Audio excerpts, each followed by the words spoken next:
Let's talk about the component. एक बार फिर से हम आपको लिस्ट शेयर कर देते हैं कि इंट्राकनेक्ट के केस में whenever we set up Microsoft Entra Connect, right, what are the points that we need to keep in our mind? कुछ ऐसे कंपोनेंट हैं जिन कंपोनेंट की हेल्प से we are able to establish our environment. चलो हम यहाँ पे बात करते हैं प्रोटोकॉल्स की, right. What are the protocols required. उसके बाद है password hash synchronization. Then we are able to find password write back. This is another type of uh, component of intraconnect. Then we also need to know about the pass-through authentication. ठीक है, अगला जो point है वो है pass-through authentication. This is also a type of component. Then SSO single sign on भी हमें आना चाहिए. Then ADFS का concept हमें मालूम होना चाहिए. We should know about how what is work of ADFS. Custom user synchronization, right? Custom user synchronization. And then we also need to know about alternate UPN suffix. Okay, alternate UPN suffix. And the last one is related to the hard syncing and soft syncing. ठीक है, ये हमारा hard sink था and soft sink, ये दो point हमारे पास होने चाहिए, जिसमें से हम मोस्ट ऑफ द कंपोनेंट को कवर कर चुके हैं। जैसे प्रोटोकॉल हो गया, पासवर्ड हैश हो गया, पासवर्ड राइट बैक हो गया, पास थ्रू हो गया, एसएसओ हो गया, एडीएफएस का कॉन्सेप्ट हो गया, कस्टम यूजर सिंक्रोनाइजेशन हो गया, alternate UPN suffix, hard syncing और सॉफ्ट सिंकिंग के बारे में गैप हमें मालूम करना है कि how it can perform the task. Let me know if you guys okay with the components. जो कंपोनेंट की लिस्ट हमने आपको शेयर की है, are you okay with the concept? इनका जो वर्क रहता है, इनका जो टास्क रहता है, are you guys okay? Yes sir. Sir थोड़ा एक बार एसएसओ के बारे में रिपीट कर देना, बस एक नॉर्मल एकदम छोटा सा ओवरव्यू। ठीक है, SSO is divided in two different part. ठीक है, एसएसओ जो है दो पार्ट में डिवाइडेड है।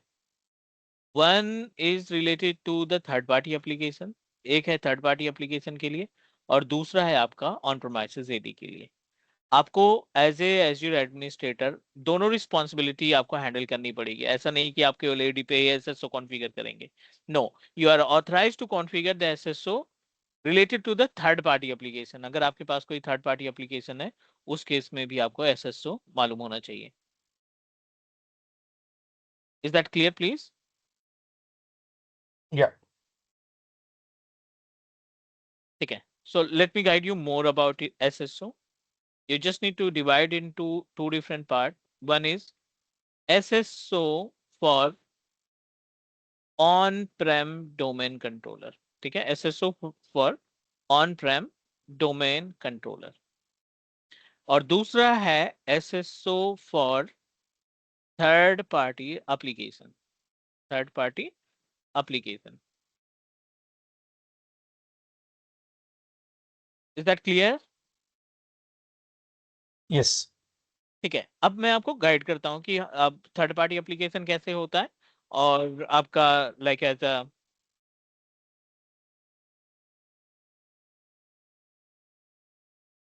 Just give me 1 minute. ठीक है, थर्ड पार्टी एप्लीकेशन का जो कॉन्सेप्ट है, थर्ड पार्टी एप्लीकेशन का मतलब है कि जैसे डुओ एप्लीकेशन होता है, या ऑक्टा का नाम सुना होगा आपने, राइट? डुओ एंड ऑक्टा, ये फेमस है। वैसे तो बहुत सारे हैं, बट ये मोस्टली फेमस है। डुओ हो गया, ऑक्टा हो गया, ये एप्लीकेशन जो है वो हमें एमएफए और हमें एसएसपीआर का ऑप्शन प्रोवाइड करता है। Clear? Yes sir.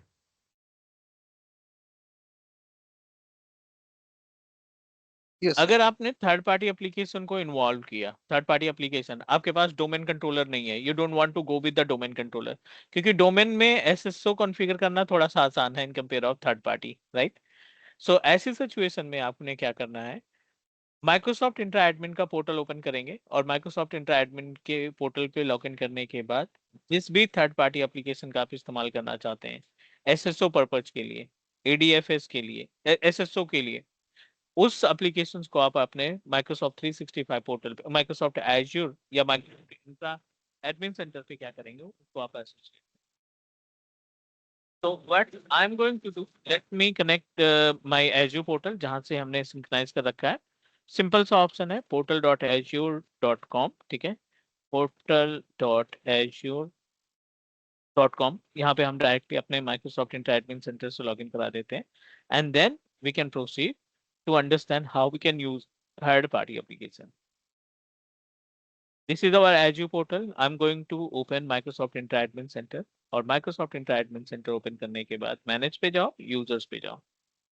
The most of the users that we synchronize from on premises, अब देखिए AWS, Clark, ये दोनों बंदे हमने on premises से synchronize किए हैं। हमने alternate UPN suffix का इस्तेमाल करके सभी को teachmecloud.in से जोड़ रखा है।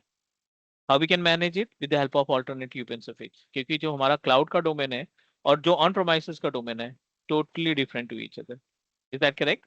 जो ऑन प्रोमाइसेस डोमेन हमने स्टैब्लिश कर रखा है वो है cloud.com के नाम पे, और जो क्लाउड का डोमेन है माइक्रोसॉफ्ट एज्योर पे जो हमने पोर्टल पे डोमेन कॉन्फ़िगर कर रखा है, which is totally different.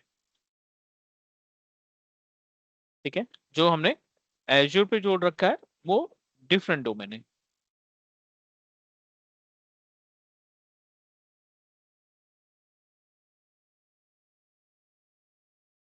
We are able to see AWS and Clark, और ये दोनों यूजर हमने सिंक्रोनाइज कर रखे हैं। डेमो यू बनाया था जिसमें 2 यूजर मूव कर दिए थे। I am talking about the custom user synchronization. ये प्रैक्टिकल कौन सा था हमारा? कस्टम यूजर सिंक्रोनाइजेशन था कि अगर आपके पास 25 यूजर हैं और आपने डिसाइड किया, क्लाइंट ने डिसाइड किया कि do not synchronize all the users, you can proceed with the selected user. तो आप उन यूजर्स को क्या करेंगे, एक ओयू में रखेंगे और उस ओयू को स्किप कर देंगे वाइल सिंक्रोनाइजेशन। जब आप सिंक्रोनाइजेशन का प्रोसेस चलाएंगे ना तो उसको आप सिंपल सा स्किप कर देंगे।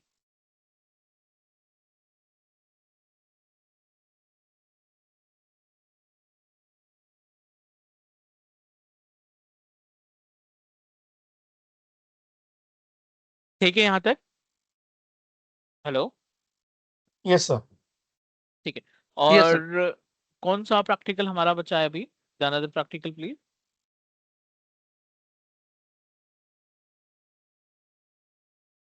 ऑल्टरनेट यूपीएन सफिक्स भी हो गया हमारा, राइट? एंड कस्टम यूजर सिंक्रोनाइजेशन हमने लास्ट में देख ही लिया था। एसएसओ का कॉन्सेप्ट हमारा क्लियर है। So now we need to understand about the hard sync, और दूसरा कौन सा है? Soft syncing. कॉन्सेप्ट समझो, because you guys are administrator, Azure administrator, और आपकी रिस्पॉन्सिबिलिटी बनती है कि जो भी यूजर्स मैनेजमेंट है, जो भी लाइसेंस मैनेजमेंट है, जो भी सब्सक्रिप्शन मैनेजमेंट है, you are responsible for everything. किसी को राइट्स देना, किसी को आरबैक सर्विस को कॉन्फ़िगर करना, ये सारी रिस्पॉन्सिबिलिटी हमारी है। We are responsible for all the things. ठीक है, तो let's talk more about it, थोड़ा सा और डिस्कस करते हैं वार्म सिंकिंग की, और सॉरी हार्ड सिंकिंग की, सॉफ्ट सिंकिंग की।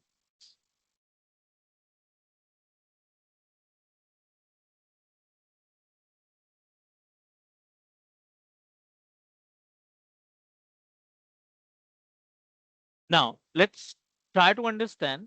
अभी अपने पास ये ऑन प्रेमाइसेस डोमेन कंट्रोलर है, the domain controller that we established on Windows server 2019, है ना? और यहाँ पे हमारे पास कुछ यूजर्स क्रिएट किए हैं और वो यूजर हम आसानी से सिंक्रोनाइज कर चुके हैं। And now soft syncing and warm syncing, hard syncing come into the picture. तो बहुत ज्यादा गैप नहीं है। The difference between hard sync and soft sync, एक छोटा सा एग्जांपल के थ्रू समझने की कोशिश करते हैं। Let's take an example. This is our Microsoft Entra admin center. ये अपने पास MS इंट्रा का पोर्टल है, एंड ये ऑन प्रोमाइसेस पे डोमेन कंट्रोलर हमने इस्टेब्लिश कर रखा है। This is our ADDS server, और इस ADDS सर्वर को हमने नाम क्या दे रखा है? cloud.com। Multiple users are available. यहाँ पे हमारे पास क्लार्क है, यहाँ पे हमारे पास AWS है, और you can say that telnet user है, जो यूजर ऑलरेडी अवेलेबल है ऑन प्रोमाइसेस। ठीक है, तो अब क्वेश्चन ये आता है कि hard syncing, soft syncing. Very basic gap between hard syncing and soft syncing, ठीक है। हार्ड सिंकिंग का क्या कॉन्सेप्ट होता है कि यू नो दैट जब भी हम इसमें एडी कनेक्ट का टूल इंस्टॉल करते हैं तो स्क्रीन पे डेस्कटॉप पे आपको एक आइकॉन बन के आ जाता है। एडी कनेक्ट का आपको एक आइकन बन के आ जाता है and we are going to double click. Global administrator का user ID and password provide करते हैं और global administrator user ID password provide करने के बाद next next next next finish करते हैं और आपकी सर्विसेज जो है सिंक्रोनाइज हो जाती हैं।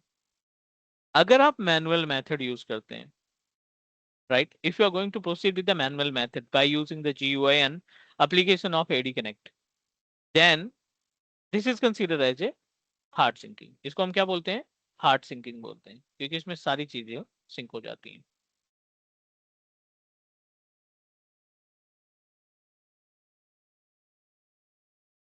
If user can sync all objects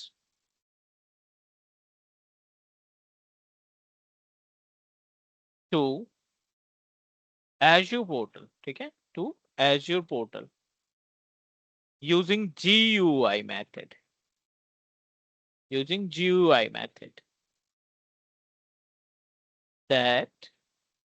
that's called hard syncing. इसको हम बोलते हैं hard sink.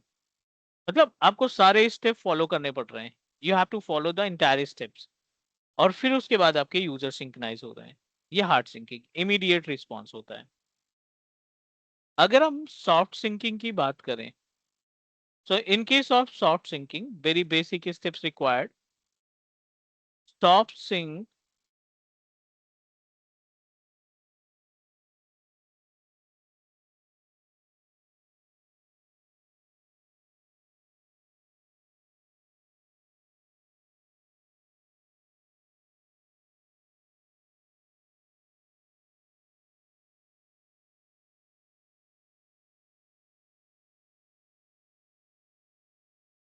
and now let's talk more about it।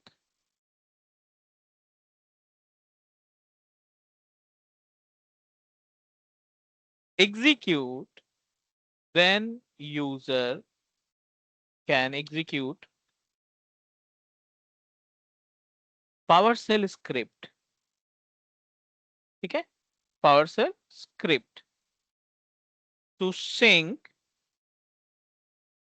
users are from on-premises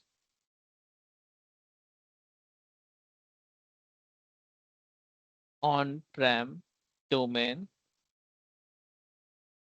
to cloud, ठीक है, यह आपका सॉफ्ट सिंकिंग कहलाता है।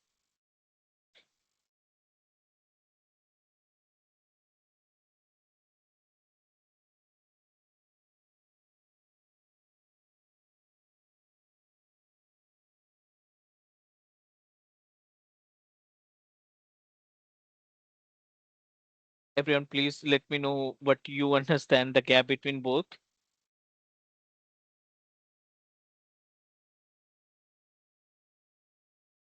Hello।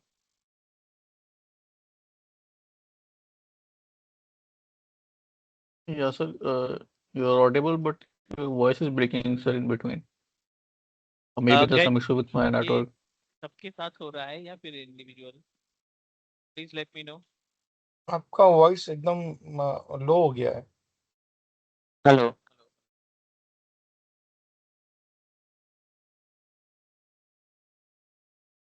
अभी ठीक है सर, बट बीच में वॉइस ड्रॉप हो रही है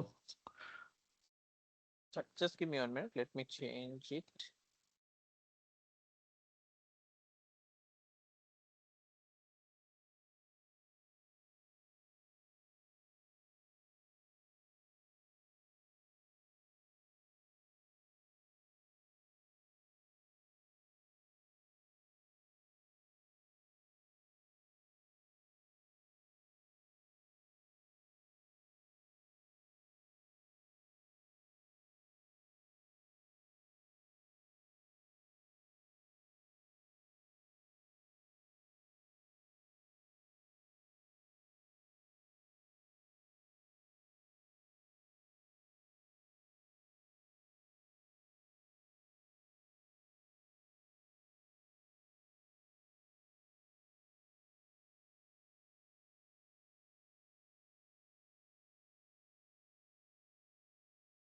Everyone, can you hear me now?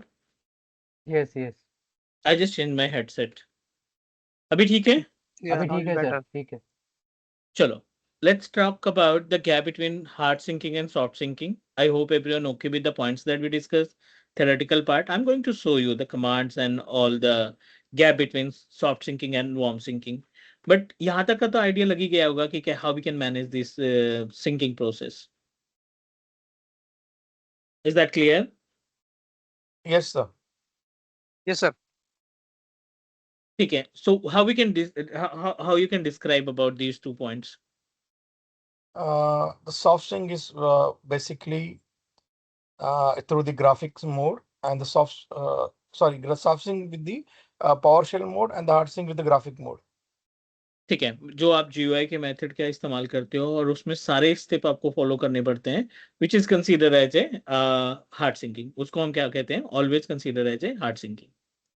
And whenever we sync the services, right, जब भी हम सिंक करते हैं अपने ऑन प्रेमाइसेस के यूजर्स को क्लाउड पे with the help of PowerShell script, so वो आपका कंसीडर किया जाता है as a soft syncing. Cool.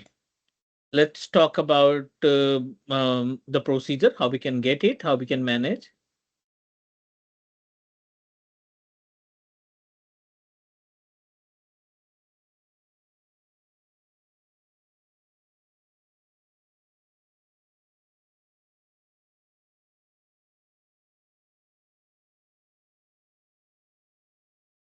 I'm going back to our on-premises domain controller. हमने एक डोमेन क्रिएट किया है और एक ग्लोबल एडमिनिस्ट्रेटर भी बनाया था. अगर मैं इसको डबल क्लिक करता हूँ और जो भी सर्विस है, let me restart the service, क्योंकि बाय डिफॉल्ट ये सर्विस हमारी स्टॉप है. So you just need to open services.msc और सर्विसेज में जा करके आपको माइक्रोसॉफ्ट एडी कनेक्ट की सर्विस को क्या कर देना है? रीस्टार्ट कर देना है. जो माइक्रोसॉफ्ट एडी सिंक की सर्विस है, इसको आप स्टार्ट कर दीजिए. Back to the main page और एक बार फिर से हम इसको ओपन करते हैं एंड ट्राई टू प्रोसीड. ठीक है, कॉन्फ़िगर पे क्लिक करेंगे, कस्टम सिंक्रोनाइजेशन पे क्लिक करेंगे, नेक्स्ट पे क्लिक करेंगे. जीसीपी हमारा ग्लोबल एडमिनिस्ट्रेटर है. इस ग्लोबल एडमिनिस्ट्रेटर की हेल्प लेंगे and we are trying to synchronize our users from on premises. जो भी चेंजेस हम कर रहे हैं ऑन premises पे, वो हमारा क्लाउड पे सिंक होना चाहिए. This is the purpose. ये जो मेथड है ना, ये मेथड हमारा कंसीडर किया जाता है as a hard syncing. Hard syncing इसलिए बोला जाता है कि जो भी छोटी सी छोटी टास्क आपने परफॉर्म कर रखे हैं ऑन प्रोमाइसेस में, किसी यूजर का पासवर्ड रीसेट किया है, किसी यूजर का डिस्प्ले नेम चेंज किया है, किसी यूजर की एट्रीब्यूट्स ऐड किए हैं, किसी यूजर को किसी पर्टिकुलर OU में ऐड किया है, ये सारी सिंकिंग एक साथ हो जाती है.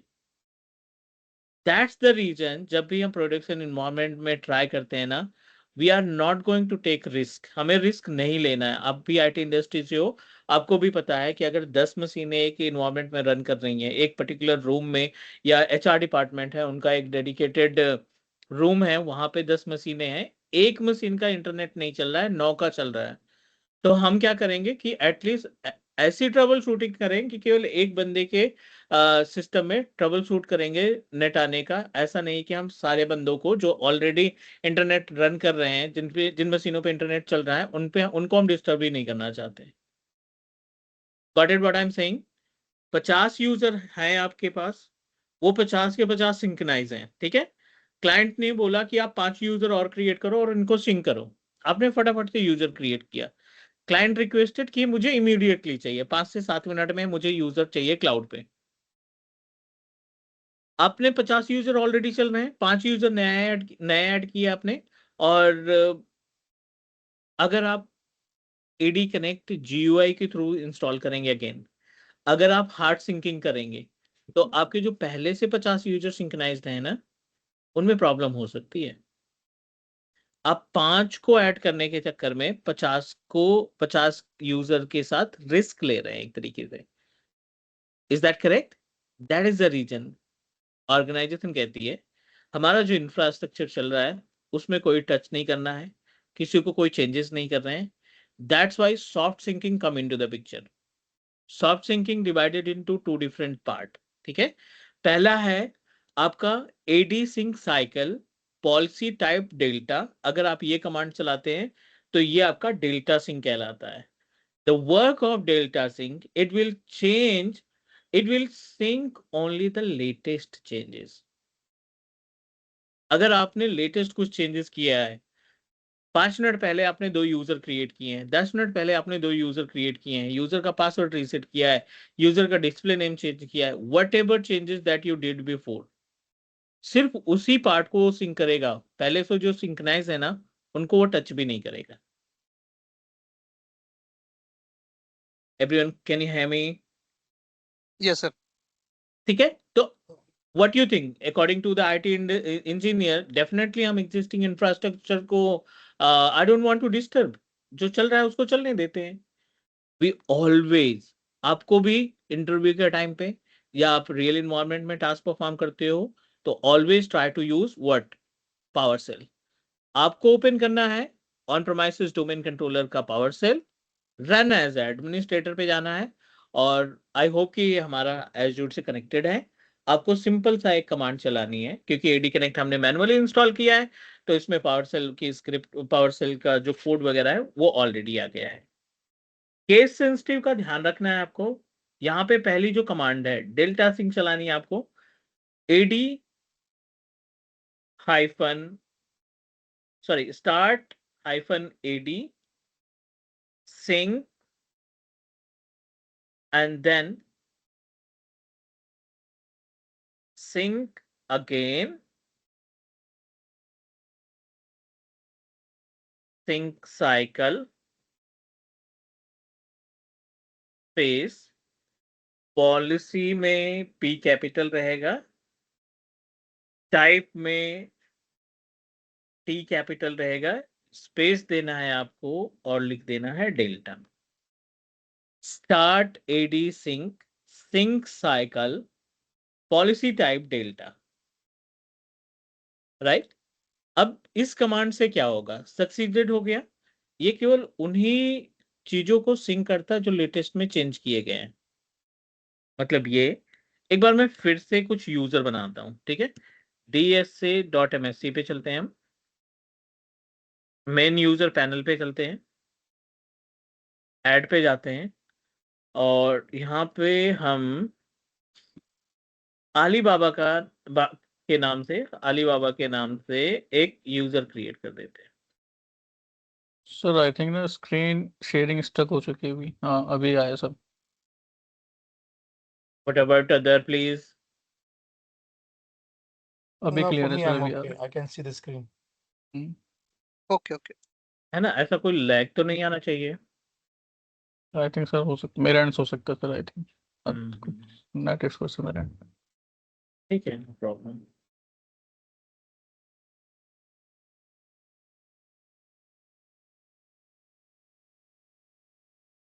चलिए, मैंने अलीबाबा की यूजर क्रिएट किया, बाकी जो यूजर सिंक्राइज थे वो ऑलरेडी सिंक्राइज हैं, और जो डेमो ओयू में यूजर थे उनको भी हमने प्लान किया कि चलो इनको मूव कर देते हैं और यूजर में ट्रांसफर कर देते हैं. क्लाउड पोर्टल पे अभी अपने पास कितने नंबर ऑफ यूजर्स हैं? Only 2. If you remember, cloud पे अपने पास केवल अभी 2 ही यूजर अवेलेबल हैं जिनको हमने सिंक किया था. We are able to see only 2 users are available. AWS user है, क्लार्क यूजर अवेलेबल है, rest of the users that we created manually. अगर आपको फिल्टर करना है, you just need to filter out. We just need to open the page of OpenSync on premises sync, AWS and Clark. ये 2 user available है. But अभी हमने recently कुछ changes किए हैं. ऑन प्रेमाइसेस मशीन पे यूजर की कैटेगरी में कुछ नए यूजर्स ऐड हुए हैं, जिसमें से एक अपना क्लास है, टेलनेट है, और एक अलीबाबा नाम का हमने एक यूजर क्रिएट किया, right, with name of Alibaba. इनके अकाउंट पे जाना है हमें, और cloud.com से हटा करके teachmecloud.net .in रख लेना है, because I wanted to sync these users with name of our public domain. जो हमारा पब्लिक डोमेन है ना, उससे हम इनको सिंक करके रखना चाहते हैं. यहां तक ओके है? And I don't want to disturb the existing user, मैं इसी कमांड को एक बार फिर से चला देता हूँ। कौन सा? Policy type delta, start AD sync sync cycle policy type delta. अब ये जो पॉलिसी टाइप डेल्टा हमने चलाया ना, ये अप्लीकेबल है only for the specific work. जो भी लेटेस्ट में चेंजेस किए गए, जो एडमिन ने ऑन प्रोमाइसेस डोमेन कंट्रोलर जो हैंडल कर रहा है, जो चेंजेस किए हैं ना, सिर्फ उन्हीं का ये क्या करेगा, चीजों को सिंक करने का काम करेगा। All okay?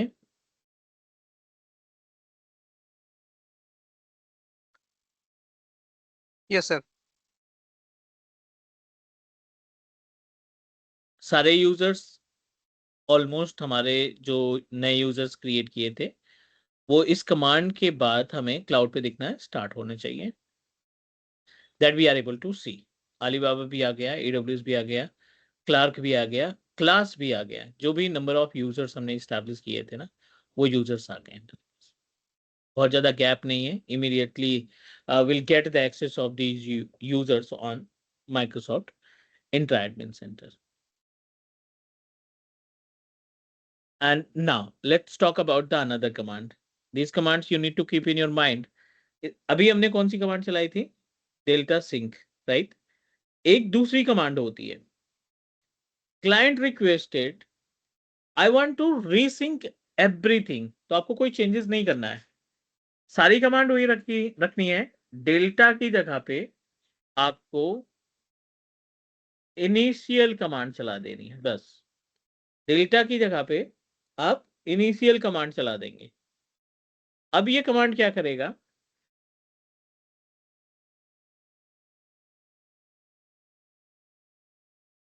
Policy type start AD sync sync cycle policy type initial, ठीक है। सॉरी, स्पेलिंग मिस्टेक, यहाँ पर टी नहीं रहेगा। हाँ जी, सक्सीडेड। अब इससे क्या हुआ? जो पुराने यूजर्स थे वो भी, जो पुराने चेंजेस थे वो भी, और जो लेटेस्ट चेंजेस थे वो भी, ये सभी को हमने क्या किया? एक साथ सिंक्रोनाइज कर दिया। These commands you always keep in your mind. ये कमांड्स हमें माइंड में रखना है, जिससे आप अपने क्लाइंट को बोल सकें कि we have a two different option to perform the sinking.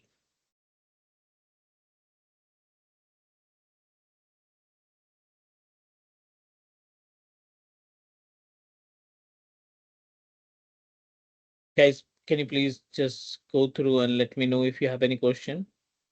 So initial means it will be complete sync from start to end, and the complete object gets synced, right? All syncing, आप ऐसा बोल सकते Okay. हैं। All syncing, जो already Okay. Sync है ना, उनको resync कर देगा, Resync कर दे. Okay. Okay. है ना? दैट्स वाई डेल्टा पे जाना है। डेल्टा क्या करेगा? जो आपने लेटेस्ट चेंजेस किए हैं, सिर्फ उन्हीं पे फोकस रखेगा। जो लेटेस्ट चेंजेस किए ना, वो सिर्फ उन्हीं पे फोकस करेगा, बाकी पे नहीं।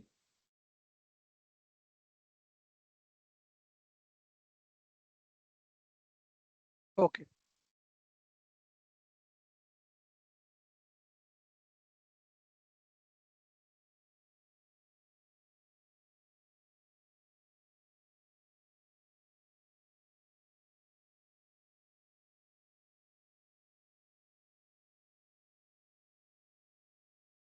Cool. So this is about the concept of our AD sync, and you just need to go through the all content that we completed. जो भी topic हमने discuss किया था अभी तक, एक बार go through करो और let me know if you have any doubt or question.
Are we okay with the point, guys?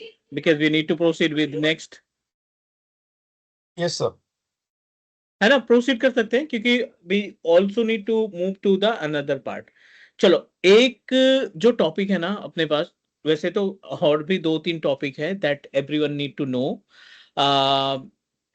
Identity and governance के केस में यूजर हमें आ गया, ग्रुप हमें आ गया, एसएसपीआर आ गया, एमएफए आ गया, एडी कनेक्ट आ गया, एडी जॉइन आ गया, एडी कनेक्ट के कंपोनेंट्स आ गए, आरबैक सर्विसेज आ गई.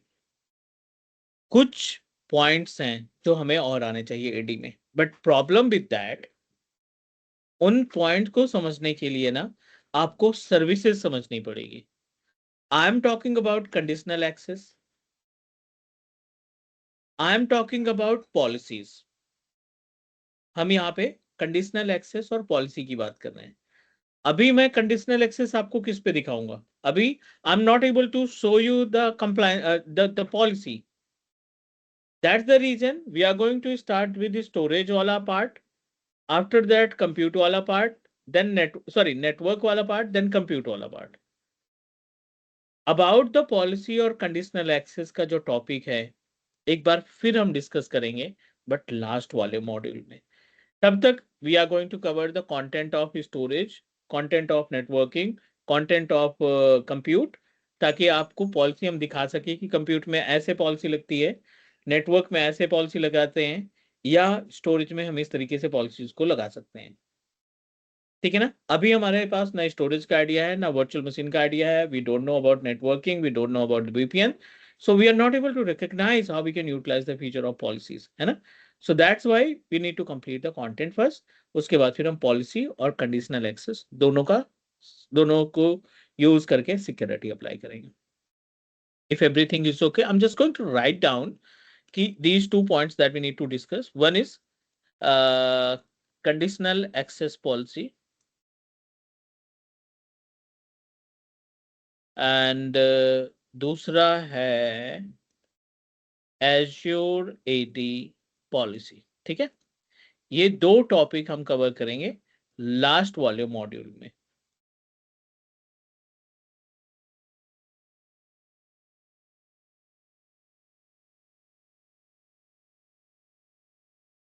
ठीक है, यहां तक please let me no. Yes, sir. I'm going to add next important module, which is module 2, Microsoft Azure Storage Management. ठीक है, Microsoft Azure Storage Management हम इस वाले टॉपिक पर डिस्कशन करने वाले हैं.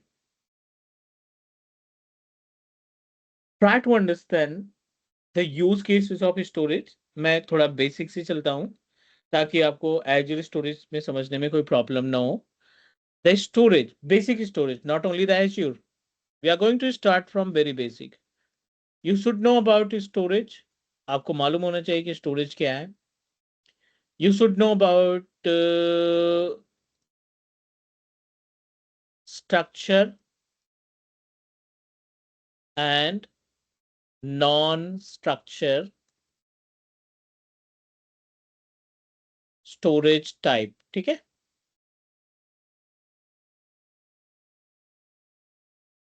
नेक्स्ट नंबर 3 पे about SAN storage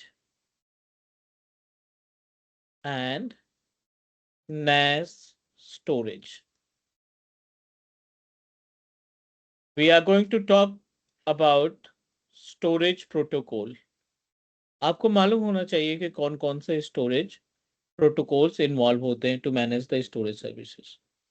You should know about the different types of storage services which are responsible to manage our that help us to store the data, है ना?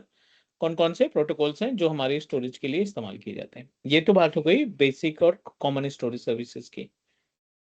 And what about the Azure storage account?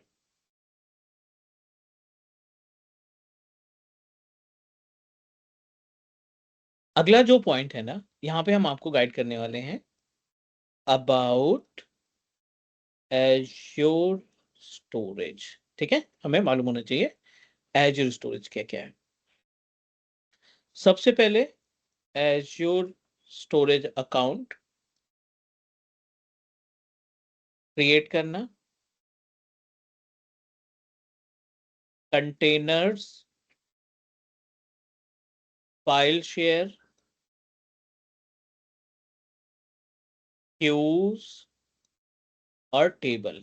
ठीक है, ये होते हैं component. Multiple options are available, जैसे storage के अंदर फेल ओवर, स्टोरेज के अंदर हम लोग फेल ओवर और डिजास्टर रिकवरी के बारे में बात करेंगे। स्टोरेज के अंदर हम रेप्लिकेशन की बात करेंगे कि how Azure storage replication can perform the task. Storage में we are going to talk about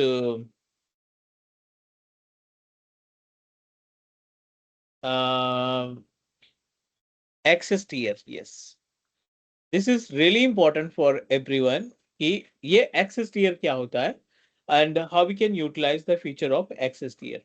ऐसे बहुत सारे कंपोनेंट हैं जो like as a network, as a Azure engineer, as a IAS engineer हमें मालूम होना चाहिए that we need to know about the components.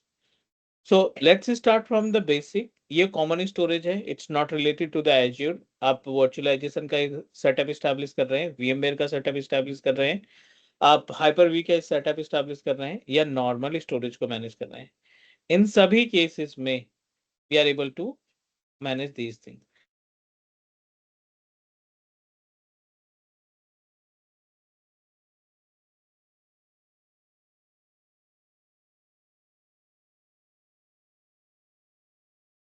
ठीक है, यहां तक ठीक है। what is the storage guys? Anyone want to say something?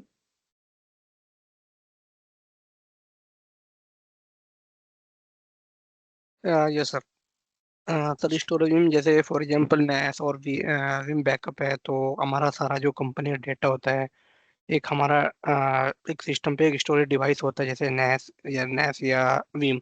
तो हमारा पूरा कंपनी मेन डेटा सारा वहाँ पे स्टोर होता है। अगर कोई यूजर बाय मिस्टेक कोई फाइल डिलीट हो जाता है शेयर फोल्डर से, तो हम्म, हमारे पास बैकअप है, क्योंकि हमारे पास बैकअप लाइक इंक्रीमेंटल बैकअप और डिफरेंशियल बैकअप लाइक दैट ना। तो हम हाँ लोग जी। इजीली उसे हम लोग रिकवर करके हम यूजर को दोबारा से हम दे सकते हैं, क्योंकि फोल्डर के अंदर से फोल्डर भी डिलीट हो सकता है और पूरा फोल्डर भी डिलीट हो सकता है, कोई फाइल भी डिलीट हो सकती है, पर हमारे पास बैकअप चला हुआ है हमारे पास बैकएंड में, तो हम लोग इजीली यूजर को दे सकते हैं और एक्सेस भी कर सकते फाइन, सो हम ऐसा बोल सकते हैं कि स्टोरेज जो है which is important for everything to store our personal data, to store our backup data. अगर हमें कोई डेटा का बैकअप लेना है तो उस केस में भी हम उसको इस्तेमाल करते हैं। दिस हैं। इज द प्लेस, सिंपल एक प्लेस है ना। स्टोरेज एक सिंपल सा प्लेस है, और इस प्लेस में क्या करते हैं, हम अपने किसी भी तरीके का डेटा रख सकते हैं, चाहे वो हमारा फाइल फोल्डर हो, चाहे बैकअप का की इमेज हो, किसी चीज का रेप्लिकेशन क्रिएट करना है, या कोई चीज हमें डिजास्टर रिकवरी के केस में चाहिए। इन सभी तरीके के डेटा को हम आसानी से क्या कर सकते हैं, we are able to put it on our share storage.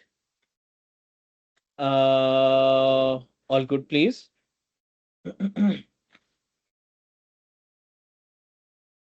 can sir can we can we go with next? Yes, sir. Cool. And second important part, we are able to see related to the SAN storage and NAS storage. We are able to see the option of SAN storage and NAS storage.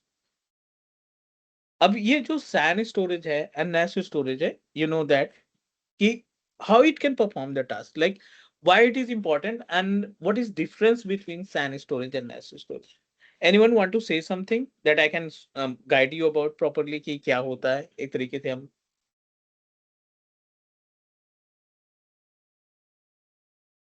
Zulfikar, can you please like guide us SAN storage, NAS storage according to you? आपके हिसाब से SAN NAS storage क्या हाँ होता है? Sir, नैस का जैसे sir एक नेटवर्क अटैच्ड स्टोरेज है, एक डिवाइस है जो एक फिजिकल मशीन है।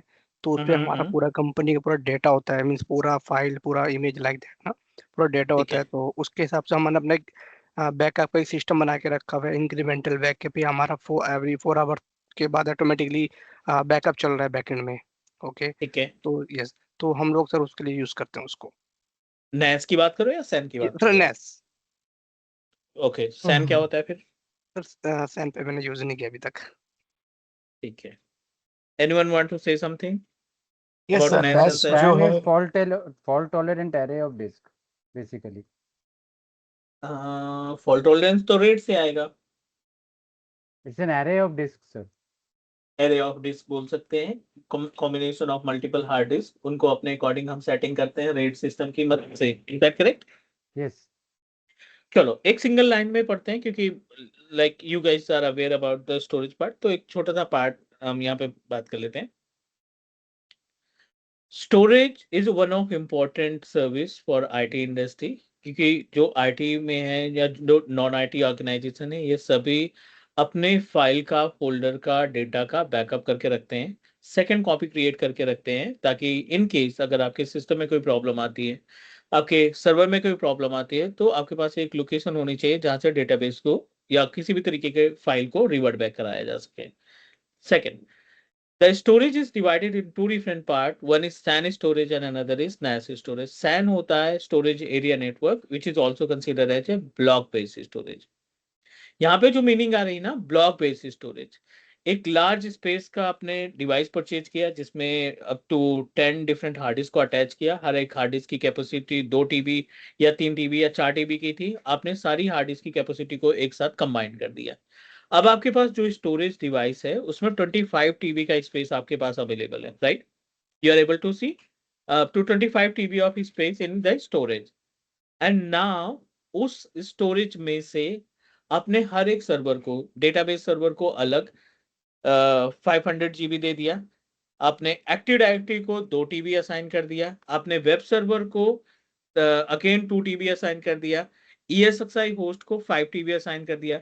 वर्चुअल मशीन ऑफ हाइपरवाइजर को 2 टीबी असाइन कर दिया। तो ये जो स्पेस डिस्ट्रीब्यूट करोगे सैन से, पहला विद इन द प्रोमाइसेस होगा, लोकल एरिया नेटवर्क से कनेक्टेड रहेगा, और फाइबर ऑप्टिक चैनल का इस्तेमाल करेंगे आप।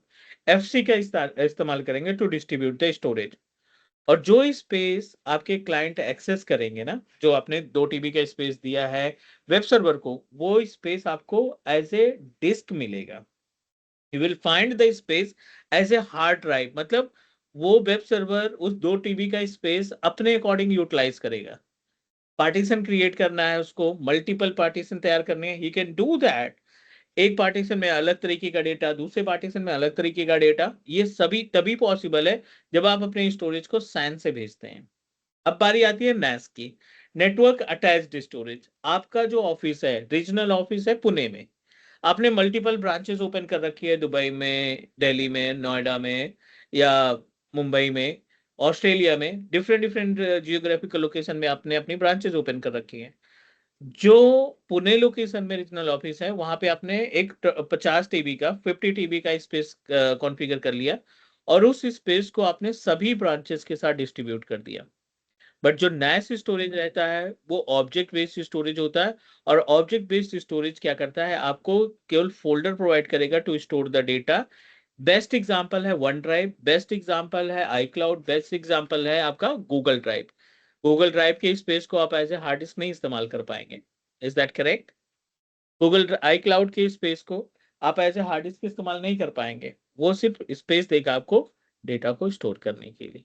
तो ये गैप होता है सैन और NAS स्टोरेज का।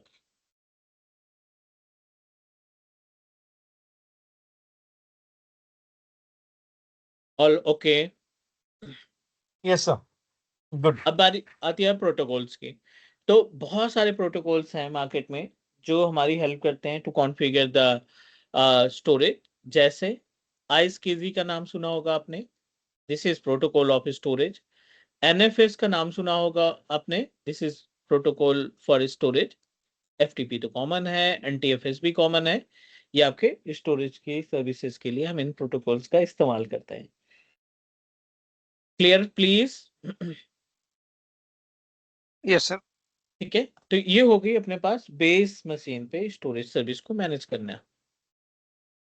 सर ये ASCII और NFS का जो प्रोटोकॉल का डिफरेंस जरा बता दीजिए ना सर, क्योंकि मैं नेटवर्क बैकग्राउंड से हूँ और अक्सर ये सुनते रहता हूँ मैं जो है ना NFS डिवाइस, ये NFS ड्राइव वगैरह के बारे में। अच्छा अच्छा अच्छा, आइडिया हम है। हाँ, ठीक है ठीक है ठीक है। Thank you sir, thank you.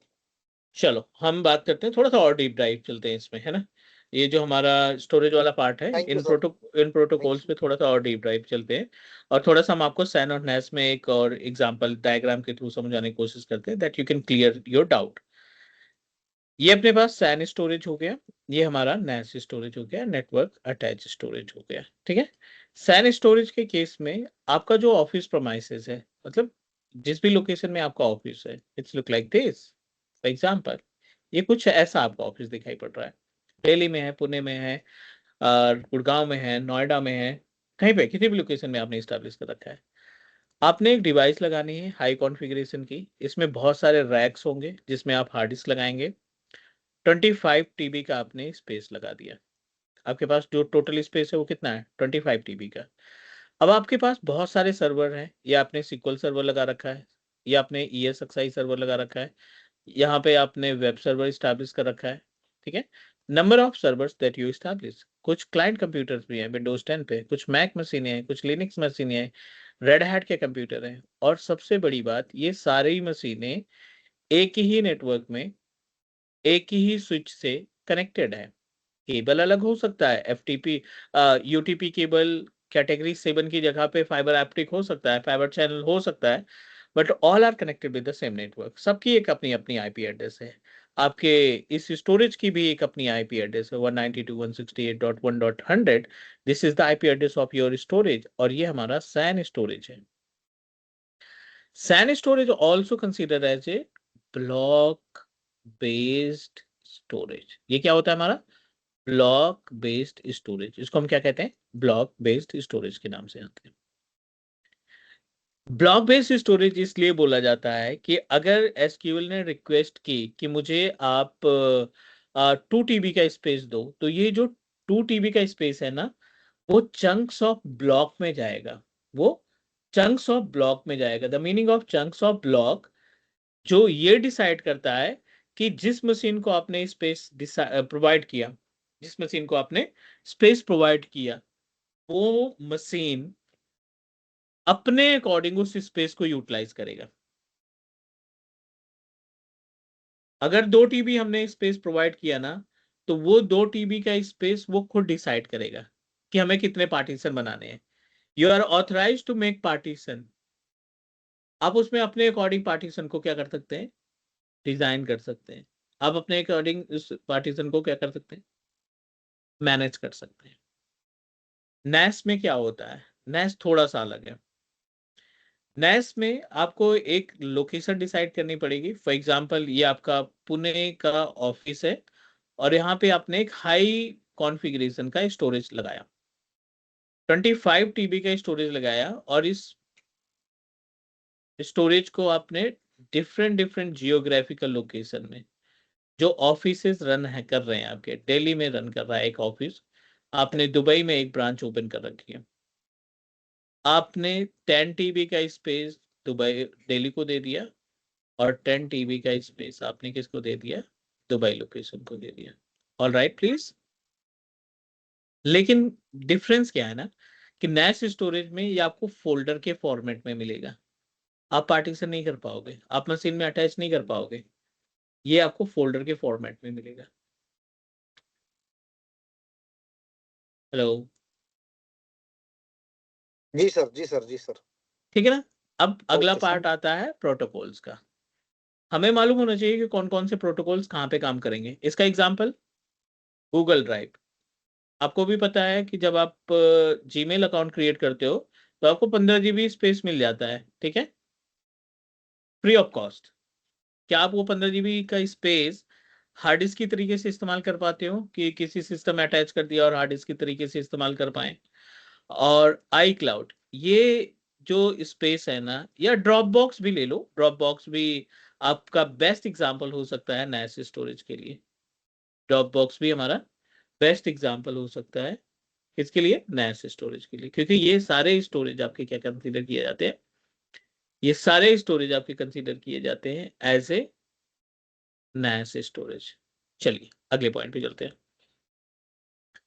Protocols की बात करते हैं। अगर आप स्टोरेज को चंक्स में भेज रहे हो,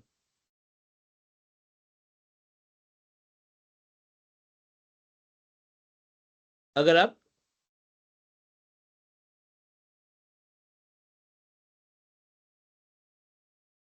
स्टोरेज को चंक्स ऑफ हार्ड डिस्क में शेयर कर रहे हो, तो ऐसे सिचुएशन में सबसे ज्यादा यूज होने वाला प्रोटोकॉल है आईएसकेजी, SCSI, आईएसकेजी।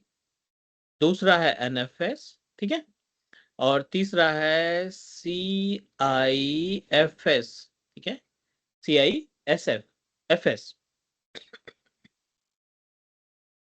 ये तीनों प्रोटोकॉल्स आपकी मदद करेंगे distribute the storage with the help of SAN storage. And the protocols है यहाँ पे 25 TB के स्पेस जो हम डिस्ट्रीब्यूट कर रहे हैं, FTP protocol again consider as a our NAS storage, HTTPS protocol NAS storage, NFS NAS storage, SMB NAS storage. ये प्रोटोकॉल्स आपकी मदद करते हैं NAS स्टोरेज के जरिए डेटा को, नॉट डेटा, स्पेस को डिस्ट्रीब्यूट करने में हमारी मदद करते हैं।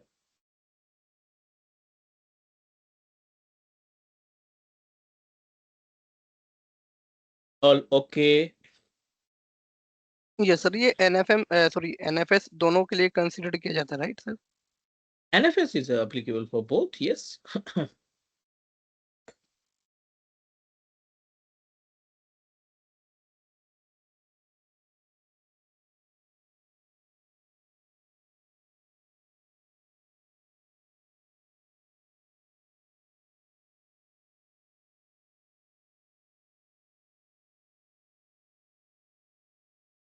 Any doubt, any question, please? Sir ये आईएसकेजी NFS तो समझ में, ये लीफ क्या है सर लास्ट में जो लिखा आपने?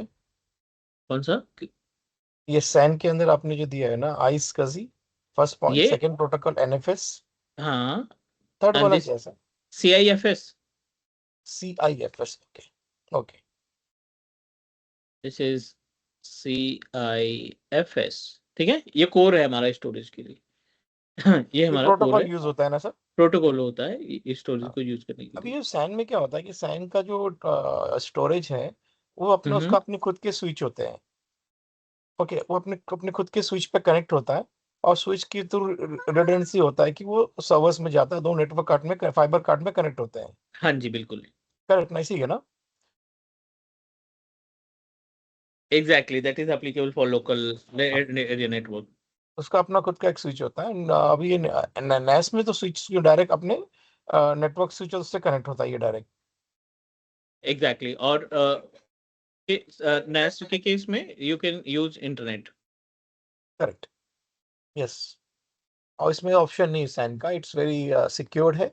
इसका अपना खुद का OS होता है फ्लेयर नाम का, उससे बूट हो जाता है और आजकल तो फ्लैश से भी बूट हो जाता है। नहीं नहीं, हर एक डिवाइस जो आप खरीदोगे सैन का, हाँ अब डेल भी देता है ना, डेल EMC, हाँ, डेलियम्स, यस करेक्ट। सर। डेल अपना खुद का एप्लीकेशन देगा, हाँ, है ना, मैं जो भी मैं डिवाइस पहले आप यूज यूज कर रहे किया हो हूँ वो इसको। सबका है। उसमें OS पहले की कोई नीड नहीं होती, OS ऑटोमेटिकली होता है ना सर, उसका हाँ NAS का या उसके अंदर रहता है, उसके अंदर Correct. स्टोरेज मैनेजमेंट जो पार्ट है ना वो रहता है। बस हम लोगों को कॉन्फ़िगर और सेटिंग करनी होती है सर, हम लोगों को किस टाइप से बैकअप एग्जैक्ट करना है बस। Exactly yes.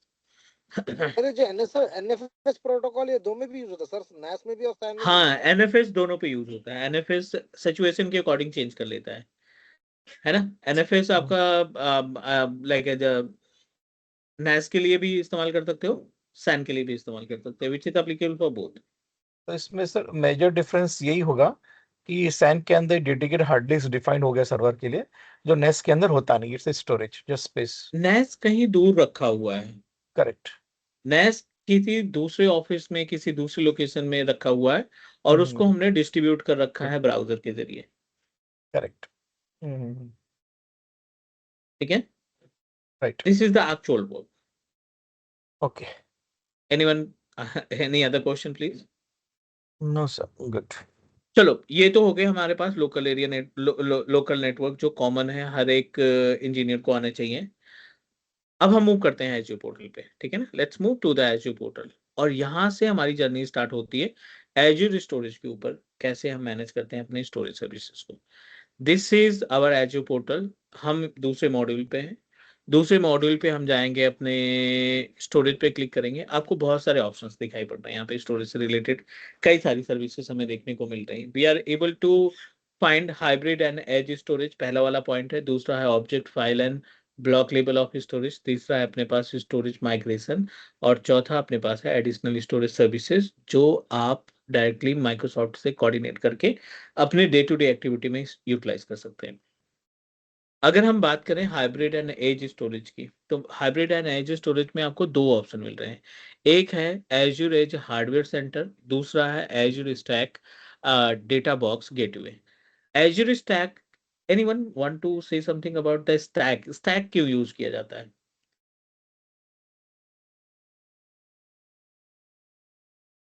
What is use of stack in case of our storage management, या जो भी हमें आईटी के इंडस्ट्री में स्टैक का मीनिंग क्या है बेसिकली?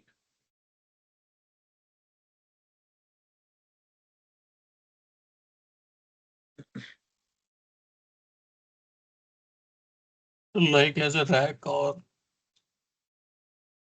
नहीं, स्टैक, अब मैं आपको एक छोटा सा रियल एग्जांपल के का यूज करके आपको लेट्स ट्राई टू डिस्क्राइब। आप you know very well about the virtualisation, है ना। हमें थोड़ा बहुत वर्चुअलाइजेशन का आइडिया है।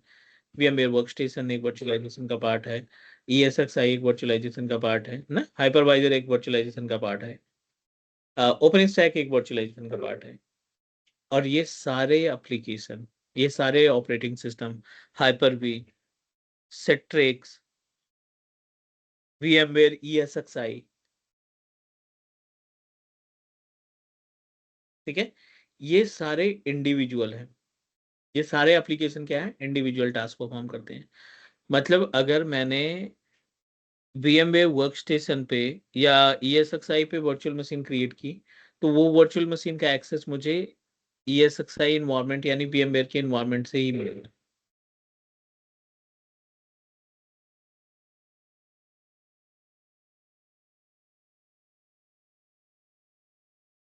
स्टैक क्या होता है?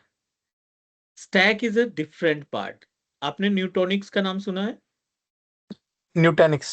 हाँ, न्यूटोनिक्स का नाम सुना है। हाँ हाँ सुना है सर, सर। सुना है सर। न्यूटोनिक्स स्टैक है ऐसा एप्लीकेशन, आपने ESXi पे भी हम बनाया, न्यूटोनिक्स उसको एक्सेस कर लेगा। हाइपर-V पे बनाया, कोई प्रॉब्लम नहीं, न्यूटोनिक्स उसको एक्सेस कर लेगा। Whatever platform that you establish, ये एक इंडिविजुअल वर्चुअलाइजेशन का एप्लीकेशन है जो हर एक वर्चुअल मशीन को मैनेज कर सकता है, हर एक प्लेटफॉर्म को मैनेज कर सकता है। We no need to manage anything. हमें कुछ हर एक के लिए एप्लीकेशन लगाने की जरूरत ही नहीं है। ऐसे ही एजुर स्टैक का मतलब ये, ऐसा स्टोरेज जो एट द सेम टाइम आपने क्लाउड पे भी रख रखा है और उसकी एक कॉपी आपने ऑन प्रोमाइसेस पे रख रखी है। Collection of both the location, है ना, collection of both the location. Cloud पे जो है वो एक कॉपी क्लाउड पे रहेगी और एक कॉपी हमें ऑन प्रोमाइसेस पे मिलेगी।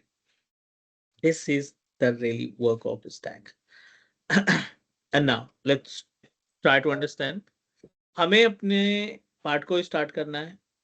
Let's start from the object file block storage, object file and block storage, जिसमें आपको मल्टीपल ऑप्शंस देखने को मिल रहे हैं।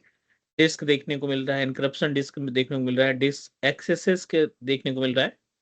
एक ऑप्शन दिखाई पड़ रहा है हमें storage account that contain multiple storage.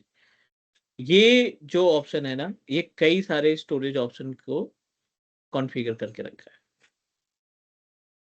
I am going to open storage account. दो स्टोरेज हमने ऑलरेडी क्रिएट करके रखा है, Azure 1988 और यहाँ पे Cloud 1988. Multiple storage account I have already created, but let me create new storage account. But why we need to set up a storage account? That's also responsible. We are responsible for that. We should know about the work of storage account. Okay, so the meaning of storage account, एक diagram में हम आपको सारी details describe कर रहे हैं।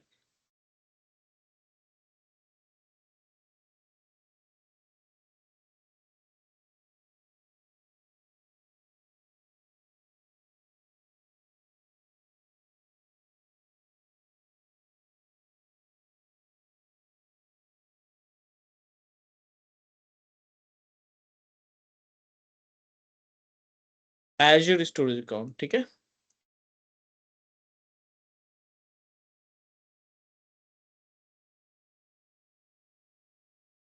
And in case of Azure storage account, we are able to find, या फिर आप बोल सकते हैं कि Azure storage account को दो पार्ट में हम डिवाइड कर देते हैं, ठीक है। वन जो है वो अनस्ट्रक्चर डेटा को स्टोर करेगा, अनस्ट्रक्चर डेटा को स्टोर करने के लिए काम आएगा। दूसरा स्ट्रक्चर डेटा टाइप को स्टोर करने का काम करेगा।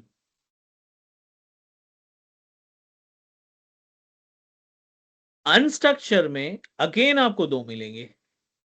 कौन कौन सा? एक आपको मिलेगा कंटेनर और दूसरा मिलेगा आपको फाइल शेयर। ये जो स्टोरेज सर्विसेज है ना, कंटेनर और फाइल शेयर, ये आपके अनस्ट्रक्चर्ड डेटा को स्टोर करते हैं। इनके जो जिम्मेदारी है these storage are responsible to manage the unstructured storage. Files can be stored, you mean to say? बोल सकते हैं any kind of file. I'm going to give you the examples related to the unstructured storage. और जब आप structure की बात करते हैं तो स्ट्रक्चर में क्या मिलता है आपको? एक तो टेबल मिलता है और एक आपको मिलता है क्यूज। एक टेबल मिलता है और दूसरा क्या मिलता है? क्यूज। ये दोनों स्टोरेज आपके कंसीडर किए जाते हैं as a structure. And question, what is use of structure and non structure? Unstructure के केस में पीडीएफ हो गया, डॉक्यूमेंट्स हो गया, इमेजेस हो गई, वीडियोस हो गए,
hello. Yes, sir. Yes sir.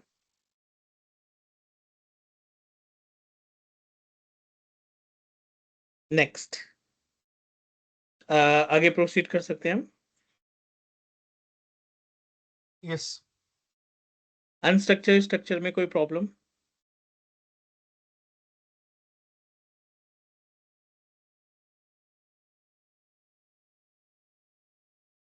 Sir ये टेबल मतलब क्या, जो एसक्यूएल में हम लोग टेबल हाँ बनाते जी, थे हाँ जी, वही? हाँ जी। अच्छा, इसमें दोनों काउंट करोगे आप, नो सिक्वल ओके और सिक्वल, है ना? दोनों पार्ट इसमें काउंट किया ओके जाएगा। Okay. MySQL, Oracle, Postgres, Aurora, ये सारे कंसीडर किए जाएंगे। और sir queues? Queues which is website data collector. Okay आपके साइट पे कितने kind of what we can say that कितने हिट्स आ रहे हैं, okay. कितने लोग आपकी वेबसाइट पे विजिट कर रहे हैं, उनको काउंट करने की रिस्पॉन्सिबिलिटी जो है हमारी ह्यूज के केस में आएगी। अच्छा सर, ब्लॉब स्टोरेज क्या इसी में आएगा क्या? कंटेनर के अंदर आएगा ना ब्लॉब अच्छा स्टोरेज। अच्छा ये जो अच्छा, हमारा कंटेनर है that contain the blob, okay ये हमारा ब्लॉब स्टोरेज कंटेन करके ओके है। ओके।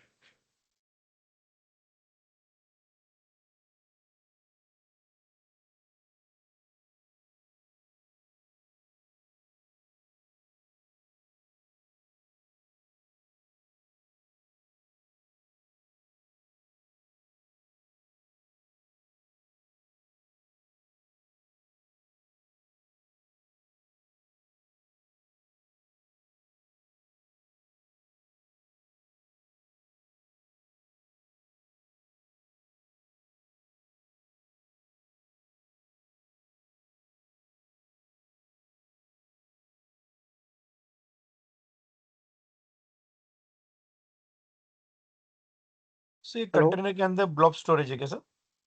कंटेनर मेन है, उसके अंदर ब्लॉब, जो डेटा आप अपलोड करते हो ना वो ब्लॉब कंसीडर किया जाता है। ओके जो आप डेटा अपलोड करोगे ना उसको ब्लॉब बोला जाता है। चलिए कंटेनर ओके आया, कंटेनर को भी हम तोड़ते हैं, थोड़ा सा कुछ पार्ट में डिवाइड करते हैं, right. Let me divide it into multiple parts. So container को हमने कर दिया ब्लॉब का पार्ट, और ब्लॉब को भी हमने डिवाइड कर दिया 3 अलग पार्ट में।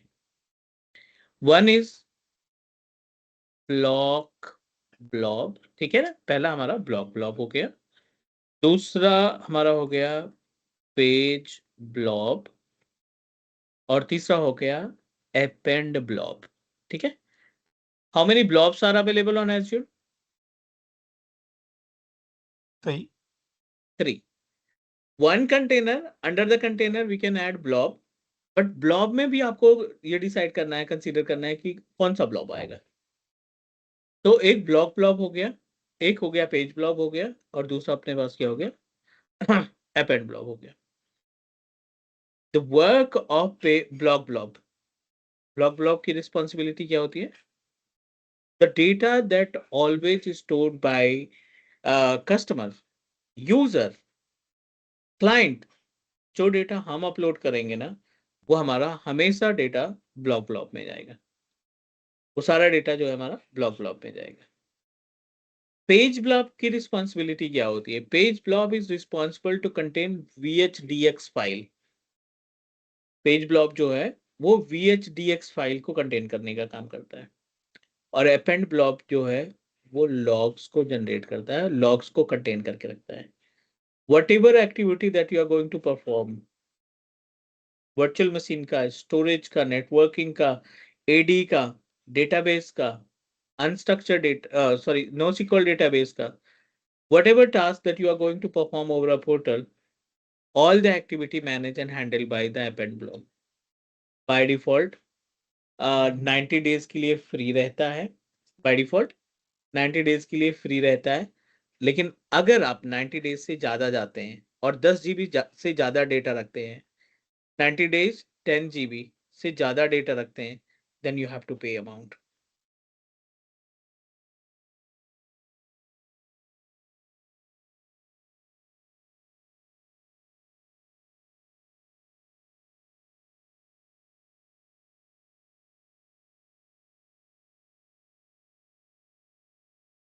ओके सही है यहाँ तक ना?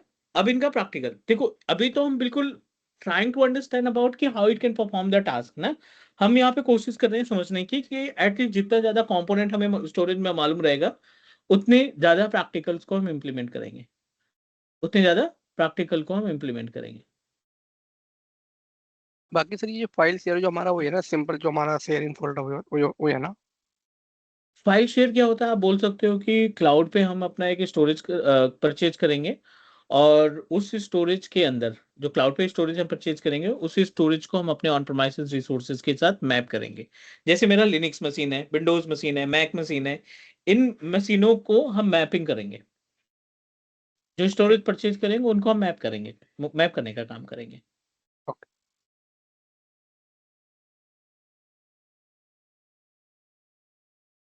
All right.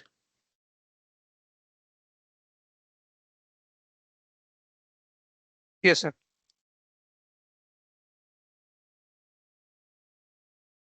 ठीक है. So apart from this storage के अंदर एक और जो इम्पोर्टेंट पार्ट है that we need to keep in your mind, वो है आपका फेल ओवर जो हमने पहले डिस्कस किया. और फिर एक होता है एक्सेस टियर, वो भी हमारे लिए इम्पोर्टेंट है.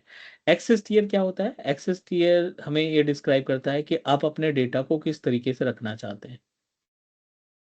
The method that you are going to use to store your data, है ना? The method that you are going to use to store your data. आप थोड़े दिन के लिए डेटा रखना चाहते हैं, उसकी कॉस्ट अलग रहेगी. आप लॉन्ग टर्म के लिए डेटा रखना चाहते हैं, उसकी कॉस्ट अलग रहेगी.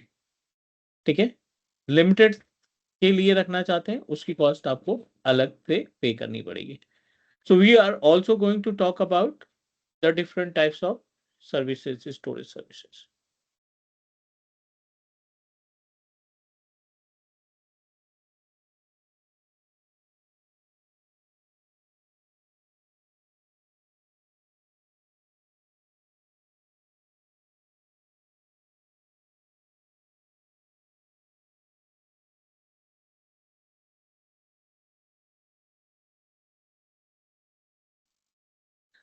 All fine.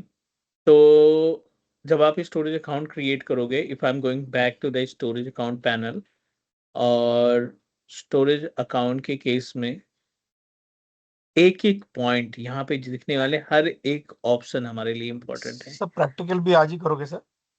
नहीं नहीं, थोड़ा सा मैं आपको हिंट दे दूं, क्योंकि आई नो हाँ फेस्टिवल सीजन है. तो हाँ आज और कल हम थोड़ा सा ड्यूरेशन कम रखेंगे, 1.5 आवर का, या है ना, क्योंकि छुट्टी करने का कोई फायदा नहीं है. तो हम जस्ट बेस समझते हैं, प्रैक्टिकल हम कल कर लेंगे. बट हाँ ये वाला पॉइंट आप गो थ्रू कर लेना. I try to upload video by morning, क्योंकि I also have a multiple task today. तो डन है यहाँ तक आज के लिए? कोई क्वेश्चन, कोई doubt? No sir. Everyone? No, sir. चलो, good. So I'm trying to share the video, maybe by morning, है ना, 10 बजे तक. और हम लोग कल 8 PM पे कनेक्ट करेंगे and discuss at least storage practical, है ना, कुछ प्रैक्टिकल हम स्टोरेज का कंप्लीट करेंगे. Done. Done. Thank you everyone. Take thank you. Care. Bye bye. Bye bye. भाई वाला